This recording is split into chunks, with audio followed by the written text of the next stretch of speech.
എൻ്റെ മോനെ, ഞാൻ പഠിച്ച സമയത്ത് പോലും ഇത്ര ആത്മാർത്ഥതയോടുകൂടി ഞാനൊരു കാര്യം ചെയ്തിട്ടില്ല. ഈ ആത്മാർത്ഥതയൊക്കെ അന്ന് കാണിക്കുകയാണെങ്കിലേ ഞാനിപ്പോൾ ഒരു വഴിയായേനെ. അപ്പം നിങ്ങൾ വിചാരിക്കും ഞാനിപ്പോൾ പെരുവഴിയാണെന്ന്. ഞാൻ പെരുവഴിയായിട്ടൊന്നുമില്ല, നമ്മുടെ ചെറിയ കഴിവുകളെയൊക്കെ പൊടി തട്ടിയെടുത്ത് അങ്ങനെയൊക്കെ അങ്ങ് ജീവിക്കുന്നു. ഇന്നത്തെ നമ്മുടെ കാര്യപരിപാടി എന്താണെന്ന് വെച്ചാലുണ്ടല്ലോ, കൊച്ചിൻ്റെ സ്കൂളിൽ ചെറിയൊരു ഫ്രൂട്ട് ഡേ സെലിബ്രേഷൻ ഉണ്ട്. അതിനായിട്ടൊരു സ്ട്രോബെറി ചെയ്യുന്ന ഇൻട്രോ ആണ് നിങ്ങളാ കേട്ടത്. നമ്മുടെ ഈ കാര്യപരിപാടി തുടങ്ങുന്നതേ രാത്രി 11 മണിക്കാണ്. അപ്പം നിങ്ങൾ വിചാരിക്കും എന്താണ് 11 മണി വരെ, എന്താണ് 11 മണി വരെ എന്ന് വെച്ചാൽ, ഞാനും എൻ്റെ മൂത്ത കുട്ടിയുമായി വലിയൊരു അങ്കത്തട്ടിലായിരുന്നു. കാരണം നാളെ അവന് മിഡ് ടേം എക്സാം തുടങ്ങുവാണേ. അങ്ങനെ മിഡ് ടേം എക്സാമിൽ മാത്സാണ്. കണക്ക് എനിക്ക് പണ്ടേ കണക്കായതുകൊണ്ട് ആ കണക്ക് ഞാനുമായിട്ട് വലിയൊരു അങ്കത്തട്ട് കഴിഞ്ഞിട്ട് അങ്ങോട്ട് ഇറങ്ങുമായിരുന്നു. ഈ അങ്കത്തട്ടിൽ ഞാനങ്ങനെ വിജയിച്ച ചരിത്രം ഇല്ല കേട്ടോ. സാധാരണ പെണ്ണുങ്ങളെ പോലെ തന്നെ നമ്മൾ ഈ കണക്കായതുകൊണ്ട് കണക്കിച്ചിരി കണക്കായിരുന്നു. അതൊക്കെ അവിടെ നിൽക്കട്ടെ.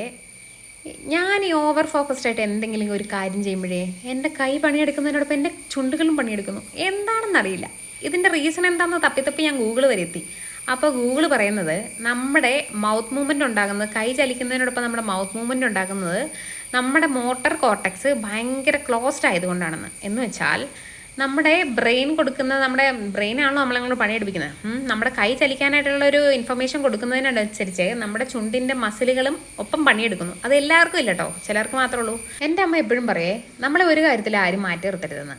അപ്പം നമുക്ക് ഒരുപാട് കഴിവുകളൊന്നും ദൈവം തന്നിട്ടുണ്ടാവില്ല, പക്ഷേ നമുക്കുള്ള കഴിവുകളൊക്കെ നമ്മൾ മാക്സിമം യൂസ് ചെയ്യണമെന്നാണ് എൻ്റെ മമ്മി എപ്പോഴും പറയാറ്.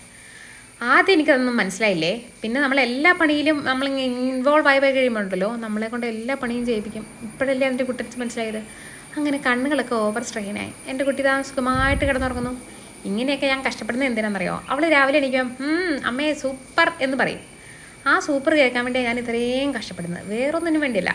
ഞങ്ങളുടെ ചുമ്മാ ഒന്നും പണിയെടുക്കില്ലെന്നേ, നമുക്ക് കറക്റ്റായിട്ട് അപ്രിസിയേഷനൊക്കെ കിട്ടിയാലേ ഞാൻ പണിയെടുക്കുള്ളൂ. അങ്ങനെ വെറുതെ ഒന്നും പണിയെടുക്കാൻ എന്നെ കൊണ്ട് പറ്റത്തില്ല.